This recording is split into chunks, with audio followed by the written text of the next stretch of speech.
Hi guys, Mahesh friends. CTET తాలూకా official వెబ్సైట్లో మనకు ఒక అప్డేట్ అనేది రావడం జరిగింది.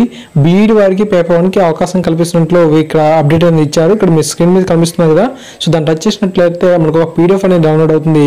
ఇక్కడ మనకు పేపర్ 1 అంటే మనకు సీటెట్లో పేపర్ 1 ఎగ్జామ్ రాయడానికి కావాల్సిన అర్హతలు ఏంటనేది వీలైతే ఇచ్చారు.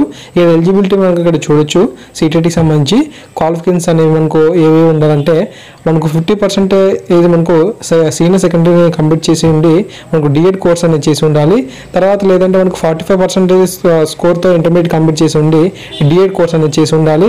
లేదంటే 50% స్కోర్తో ఇంటర్మీడియట్ కంప్లీట్ చేసి ఉండి 4 ఏళ్ల బిఎల్ఈడి చేసినా పర్వాలేదు.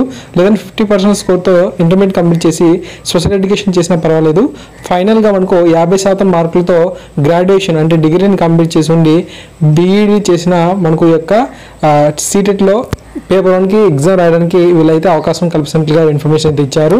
ఒకవేళ మీరు సీటెట్లో కనుక క్వాలిఫై అయిన తర్వాత మనకు ఈ యొక్క నిర్వహించబోయే డిఎస్సీల్లో కానీ ఇతర సెంటర్లో నిర్వహించే కేంద్రీయ విద్యాలయ స్కూల్స్లో కానీ జాబ్స్ వచ్చినట్లయితే మీరు ఆ యొక్క జాబ్లో జాయిన్ అయిన 2 years లోపు 6 months బ్రిడ్జ్ కోర్స్ అనేది కంప్లీట్ చేయాల్సి అయితే ఉంటుంది అని చెప్పి వీళ్ళు ఇక్కడ స్పెషల్గా ఇన్ఫర్మేషన్ అనేది మెన్షన్ చేశారు. అండ్ అంతేకాకుండా మీరు సీటెట్గా అప్లై చేసేటప్పుడు ఏమైనా సరే మిస్టేక్స్ కనుక వచ్చినట్లయితే మీరు కరెక్షన్ అనేది చేసుకోవచ్చు మీ యొక్క అప్లికేషన్ని. ఎప్పటి నుంచి అంటే మనకు 6/9/2018 నుంచి 15/9/2018 వరకు కూడా మీ యొక్క సీటెట్ ఆన్లైన్ అప్లికేషన్లో మిస్టేక్స్ కనుక ఉంటే కరెక్షన్ అనేది చేసుకోవచ్చు. మీరు బీఈడి వారు కాబట్టి మీరు పేపర్ 2కి ఆల్రెడీ అప్లై చేసి ఉండి పేపర్ 1కి అప్లై చేసుకోకపోతే ఈ సమయంలో మనకు ఇక్కడ మీరు నోటిఫికేషన్ క్లియర్గా చదవచ్చు. ఆ యొక్క సమయంలో మనకు ఖచ్చితంగా వీటికి అనేది అప్లై చేసుకోండి. ఎందుకంటే మీరు ఇప్పుడు కనుక సీటెట్ క్వాలిఫై అయినట్లయితే మనకు రేపు నిర్వహించబోయే ఏపీడిఎస్సీలో అవకాశం అనేది ఖచ్చితంగా ఉండే అవకాశం అయితే ఉంది. సో సెప్టెంబర్ 16 మనకు సీటెట్ ఎగ్జామ్ అని అన్నారు. సో అది మనకు ఇంకా క్లియరెన్స్ అనేది వెళ్ళలేదన్నమాట. మేబీ కొంచెం పోస్ట్ పోన్ అనేది ఒక 2 weeks అనేది అవ్వచ్చు.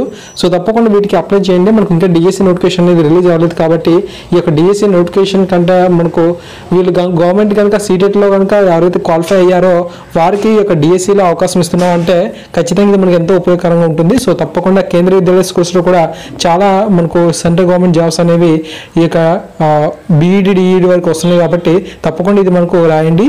Thank you guys, thanks for watching this video. తప్పకుండా ఈ బీఈడి వారందరికీ కూడా ఈ యొక్క వీడియోని అయితే షేర్ చేయండి. పేపర్ 1 కూడా వారైతే అప్లై చేసుకోమని చెప్పండి. Thank you.